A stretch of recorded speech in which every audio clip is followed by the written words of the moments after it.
5 minutes after 10 o'clock. Thank you for tuning in. It's time to talk golf. It's, by the way, October 2nd, 2014. I just tell you that so you know you're listening to a live show. Jim Beckett is in the studio ready to talk golf with you. If you have something you want to talk to Jim about, whether it's a question or just want to, what do you call it, chew the golf fat about the game that has the little ball with the dimples all over it. The phone number here is 622-9622. Jim, of course, good friend of the show, of the station, of ours, and he's a PGA professional and the founder of the Golf College, and he can give you lessons on your favorite golf course. You don't have to go to him. He can come to you. Good morning, Jim. How are you? Good morning. Beautiful morning. So, you know, I'm should have nobody listening. They should be out playing golf. No. They should be listening in their golf carts with then go play the radio. Yeah, right. So do you okay, I have a Google News alert. Do you do any of those things? No, I don't. I guess I don't. Okay, well, what it is, if you don't know, and for those who don't know, is it's a simple thing you can do if you're, especially like me, and you have to do news.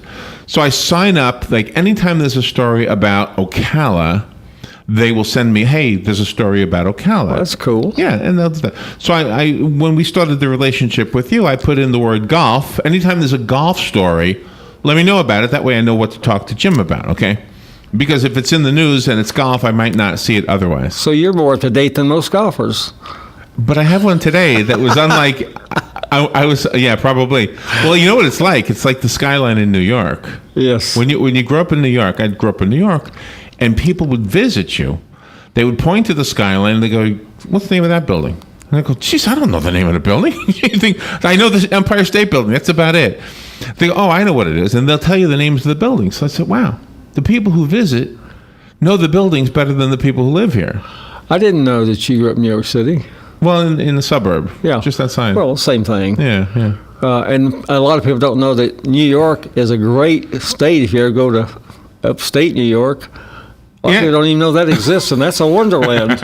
Maybe they want to keep it quiet, so they're probably... Well, and to make the golf connection, one of my best friends is a manager of a golf course on Long Island. It's called, I think I've asked you about it, if you knew about it, Hollow Hills. New York City and the vicinity around has marvelous golf facilities, inexpensive. Marvelous. I have no idea how much it costs. It's beautiful. The mayor, the ex-mayor, is a golf nut, and he had a whole show on that. How many? It was 12 golf courses within 10 miles of New York City. Oh, yeah. For less rates than some of our rates here. Oh, really? See, I didn't know that. Oh, they got some fabulous municipal facilities. So anyway, the golf story that Google sent me this morning had nothing to do with golf. It had to do with this guy breaking into, I can't remember the city, in California. I don't know what city. He had a golf club, and he killed 920 chickens at a chicken farm with a golf club. So I said, this isn't golf news. This is chicken news. Chicken news, yeah. So that's why I thought I would share that with you. That's sort of interesting. Golf club. I'm not sure I'd even want to see that. Me either. I wonder what club it was. I don't know. There's got to be a joke in there somewhere. Yeah. I don't know. He was probably, I don't know. He killed 920 chickens with a golf club at Foster Farms. This was a story from the Los Angeles Times. Yeah, somewhere. Oh. Anyway, so I don't have any real golf news for you other than that. This would be, hey, big guy, there's a golfer walking by right there. You knew him? Yeah. Did he recognize? I don't remember his name, but I know him. He probably couldn't see through the window. It's hard to see in here. By the way, if you have a question for Jim, it looked like somebody was trying to call in, and maybe he gave up because I was stuck on my little story. 622-9622 is the phone number to speak to Jim right now. Well, it's that time of year where all of us local golfers need to be out there playing. We've got the good weather now. It's been raining a little bit, but we've got the good weather now, and we're still pre-season for the winter visitors to get here. So, well, this is a very good month. We've been promoting the Special Olympics. I know you know this, but yes, they're having a golf tournament on Saturday, so. Special Hopefully Olympic they have good weather. Special Olympic is a very special organization. I happen to be friends with the gentleman who is head of Special Olympics for Florida. He got to know the Shivers in college, and he's never had a job, so to speak. He started working part-time as a college student. They put him to work full-time since he graduated from college, and he went with them his entire career. Now, I should know who the Shivers are. Who are they? Kennedy's. Oh, the Kennedy. Okay. Yeah. Like Maria Shriver. Mm-hmm. Okay. Yep. He knew the mom, of course. But what an interesting background. He traveled the world for a while. So that's the secret. You got to know somebody like that, and then. Well, I don't know, but I mean, here we have access to him here in Florida, and he's just a very unpretentious, straightforward, wonderful person, regardless of what he did. And he was perfect for the system. He was a good fundraiser. Always wanted to be a better golfer. Wow. And that's how I got to know him. And so we touch base on a regular basis. So maybe he has the Midas touch. Maybe you can fill up this golf tournament. It's 2 days from today, I hope. I'm sure he's been an advisor to it. He retired 2 years ago, but he was in semi-retirement for 2 years. Oh, really? Now he's in full retirement, but still active. We had a basketball player in here the other day. I have a question for you. He is a semi-professional. Now, in music, there's no such thing. You're either amateur or professional. I always thought semi was a strange word. Can you be a semi-professional golfer? Not officially in any capacity that I'm aware of. Okay. You're an apprentice, you know. Do you get paid to be an apprentice? Well, an apprentice usually does apprentice-type things. An apprentice golfer can be someone who's interested in golf and works in golf. But an official apprentice would be a PGA apprentice who's trying to get his PGA card. We call it a Class A. There's a lot of classes, but it means you've gone through all of their program, which is a 4 or 5 year program. And usually you work at a golf course in some capacity as cashier, cart guy, starter, et cetera, et cetera. Got to be pretty committed because you don't make much money. Yeah, so you either have to be very young or retired, like a bag boy. Yeah, the bag boys in the grocery store, either kids or they're retired. Correct. One of the two. So that in golf is something they've always tried to elevate to get good people, and they get people very committed because it's a pretty big sacrifice to go through the program to get to your Class A rating.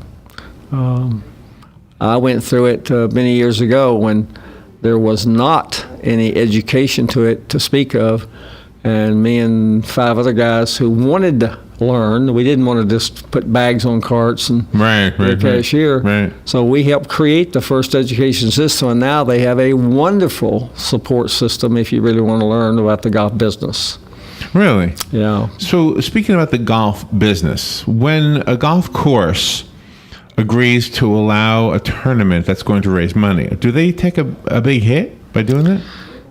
The golf courses, depending on the season, many golf courses, I know at our golf course that I was at for several years, if it was in the summer season, they would make, like in your tournament, they paid nothing for the course. I know. So, which it actually costs them, besides costing them the loss of business, it costs to run a cart, whether it sits or whether you use it. Sure. If you use it, it costs a little more. So there was a dollar amount that you could claim as a contribution to the cause. Right, because that's an actual fact, because most golf courses lease the cart, so there's a daily fee based into that lease of what that cart costs, even sitting idle. Wow.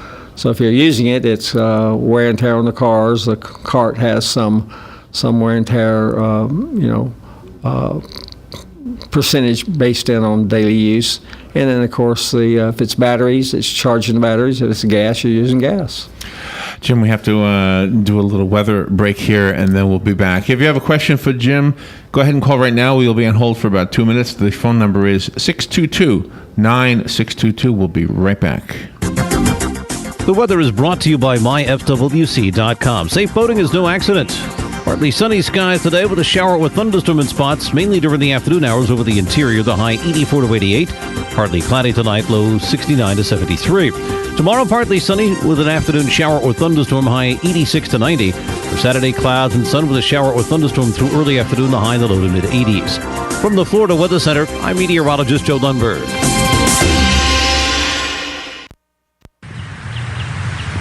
Dan, did you know that the runway at Ocala's airport is nearly 8,000 feet long? Why, no, Brad. I did not. Please, tell me more about said runway. Seriously, it's a big airport. Yeah, I kind of knew that. So what's your point? Well, just that most people don't even realize there's an airport, much less one that's big enough for Air Force One to land. And that Ocala Aviation is based at Ocala International Airport. so why are you telling me? So that you can help me get the word out that Ocala Aviation has a fleet of airplanes and it's here for them to learn to fly. And how do you propose we get said message across to so many people at once? We should put an ad on a good radio station, but yours will do. Very funny. Well, what do you want to say? That we offer private, instrument, and even commercial training, all right here in Ocala. They don't even have to go anywhere else. They can do it all right here. Nope, never work. Well, then give them the number to call with any questions. I can't even remember your number. Yes, you do. 861-7484. How hard is that? Okay, I'll call you next week and we'll get it started. Can you remember the number this time? Yes, 861-7484. Good boy. On this episode of What Not to Do, brought to you by Mike Scott Plumbing. If water runs through it, we do it. Honey, In here. are you tearing up the bathroom? I thought we agreed to let Mike Scott Plumbing handle this on Monday. Yeah, I know, but I got this. I watched a how-to video on YouTube. Oh, well. So instead of calling the professionals at Mike Scott Plumbing, who, by the way, do this for a living, and wait, is that a jackhammer? Yep, watch this. Let the master show you how it's done. Okay, we may have an ever so slight leaking problem. Great job, Mr. Genius. Now you broke the water line. No, that was like that when I got here. Well, looks like the only thing you've mastered is the art of making a mess. So now I'm picking up the phone and calling Mike Scott Plumbing, who won't charge us extra for nights, weekends, or holidays. No, wait, I can fix this. Just hand The me only that. thing I'm handing you is the phone. No, wait, I'll handle this. 237-2888. On next week's episode of What Not to Do. The fire department.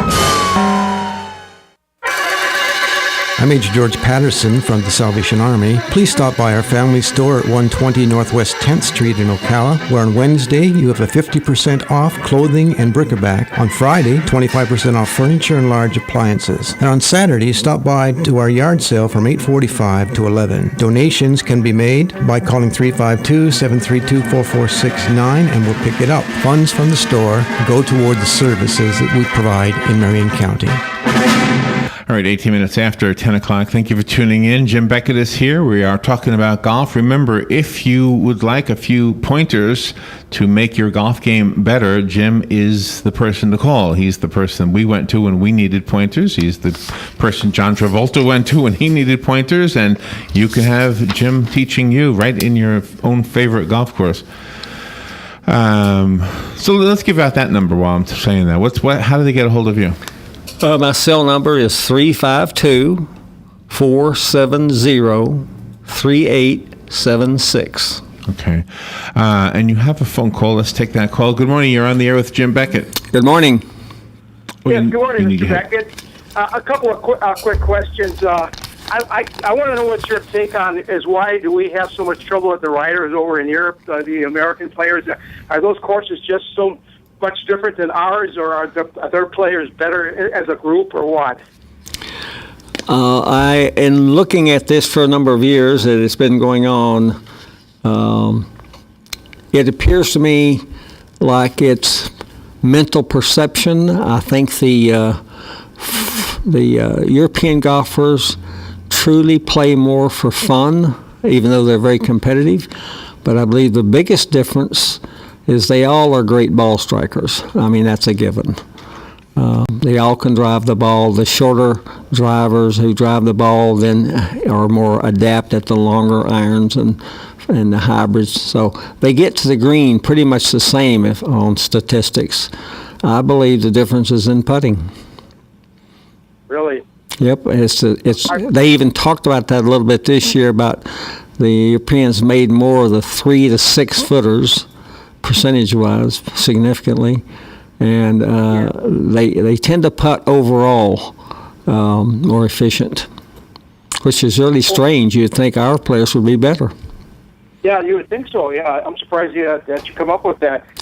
See, another quick question is, as a pro, you can golf up to you get in your middle age. Is there a certain age limit that you cannot be on the pro, and you have to go to the seniors?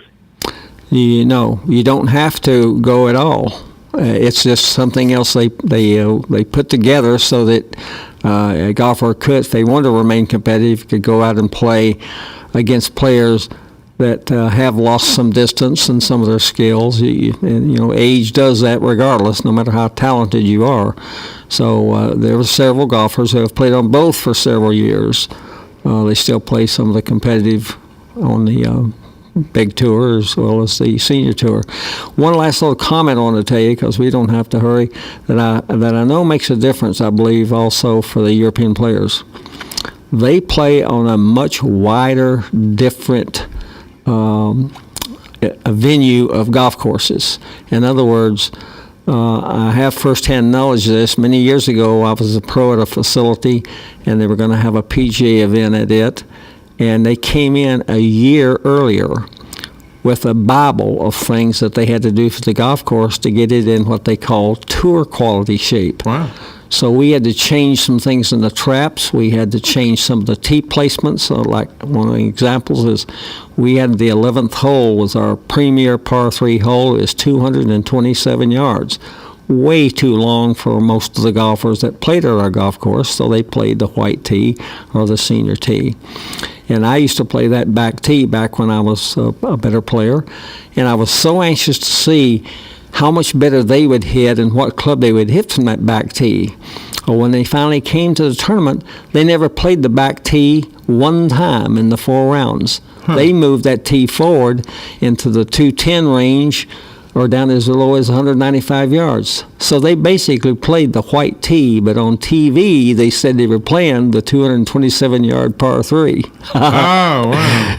So the Europeans play obviously in a variety of different countries, which has a whole lot of difference in the grasses, and the courses aren't quite as manicured, even though they're in fabulous shape, where the courses here, the grass height, the rough height, the width of the fairways, and what tee they play, and how smooth the greens are, and at what speed is much more controlled, whether they're in Spokane, Washington, or Texas, or New York, or wherever. So I don't think they have the same ability to adjust to the slight variations in the golf course that the Europeans do. So Okay, between thank you putting very and much. that, Very interesting. I'm sorry? Thank you very much. It was very interesting. You gave me a lot of stuff that I had no idea about. Yeah, really. All right, sir. You're very welcome. Thank you. Thanks for calling. So do we do the same thing in reverse? Do we go over there and change their golf courses? Or? No. They set it up. They set their courses up the same way their tour would set them up. Oh, okay. So I'm surprised they haven't talked about that a little bit, because I believe that's kind of obvious. I only played a little bit when I was a player, but I noticed the sand was the same texture whether I played in different states. They have the similarities were tried. They tried to make them more consistent, and the reason they thought that, I was told they thought that, is no matter where they played, they wanted to test the same skill level. So from that perspective, that was a good thing. Sure, yeah. But for making them better players, being able to adapt to different green speeds and grasses and what have you, they became tunnel vision. They became a one-way, one-fix-all. It really hurt their skill levels, in my opinion. So if they didn't do that, it seems to me that you would be better off before you're actually in a competition to play the course one time, just for the fun of it. Correct. Just to get familiar with it. Correct. Okay. And they are, obviously they are unbelievably talented golfers, but just by not doing that on a regular basis, anything you do, if you do it more repetitive, you refine that just by being the nature of being a human being, which that's a professional. Yeah. So I believe those guys, they play a little looser, if you want to call it, a little more comfortable, and they play it with a different perspective.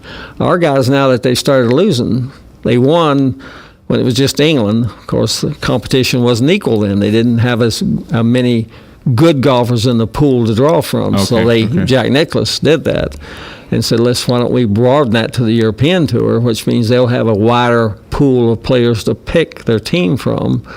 And that was supposed to neutralize the field. And it did? Did it work? It did immediately. But by the same token, they started playing more venues than just the English golf courses. Okay. So they were already used to that, and our players aren't. So they go plenty early, and they do a very good job.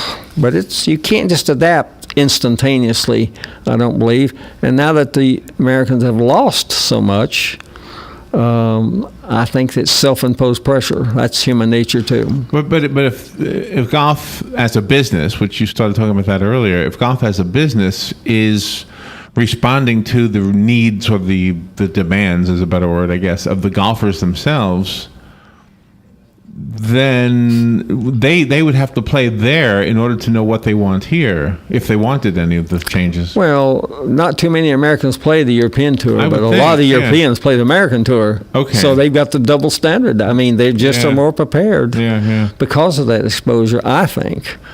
And had I not played a little bit, and only a little bit, I wouldn't have probably picked up on that so much. And I'm surprised that our I don't know if it's political or what, but I don't know why the press doesn't pick up on that, because obviously they have access to that, and I think they know it. Now, when you hear about athletes in general going to a higher altitude where the air is thinner, that's a big difference. Or you hear about like a Chicago team playing Florida where it's a lot hotter.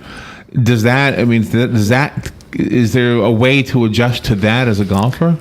A golfer, they actually will give you a printed chart of the additional distance you will hit with certain clubs at a certain altitude.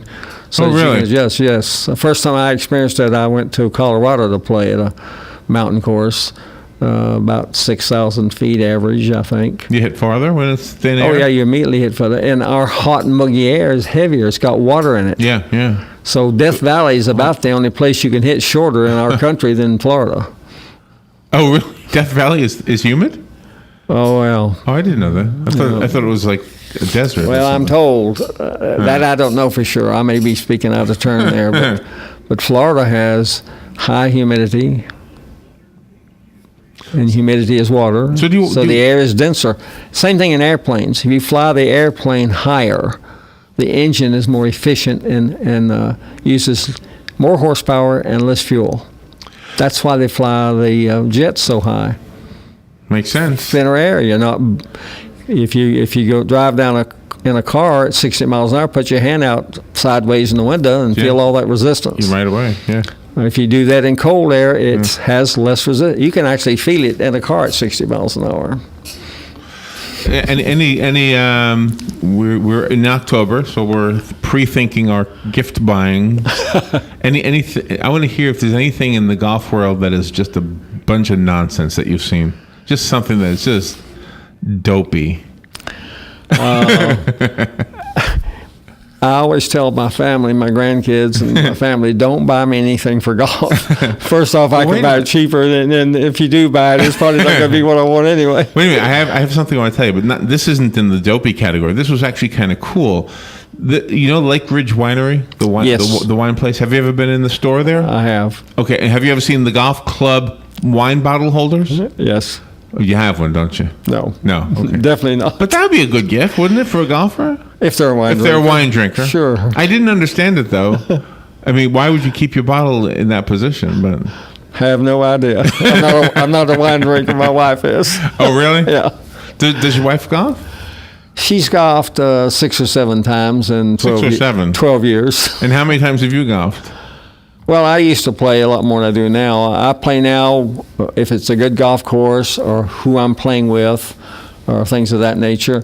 And now at my age, I'm playing golf because it's interesting to me to take lesser skill levels and see if I can figure out a way to take the right compression of ball. And I've just adjusted my clubs this week, as a matter of fact, with the shafts. Now, the shaft is the motor of a golf club, so I've adjusted the motor down to match my input. So golf fitting is not fitting. Personalization is very necessary in golf. It's like you. I would give you a longer club with a thicker grip and a slightly stronger shaft because you're still strong. And if you don't have that, you're not going to hit as good as your potential. You know what happens when we do a show? I enjoy it, and then I lose track of the time. So that's exactly what happened just now. It always happens to us, doesn't it? What is your phone number? It's 352-470-3876. And I'm in the process of writing a what's called, we haven't titled it yet, a horse sense book about golf. Really? And I think Dan's going to be my co-author. Oh, excellent. For real? We just talked about it this morning. Oh, excellent. Good job. Be pertinent things for the regular golfer. Nice. I like that. I can't wait to interview you and Dan. Good. About the book. Good. I hope I can understand it when I read it. A lot of these books talk about. No? It will be totally understandable. It'll be for me? To even a non-golfer. Okay, well, that's me. Thank you, Jim. You're always a great interview. I love talking to you. We'll be right back. This is The Source, WOCA.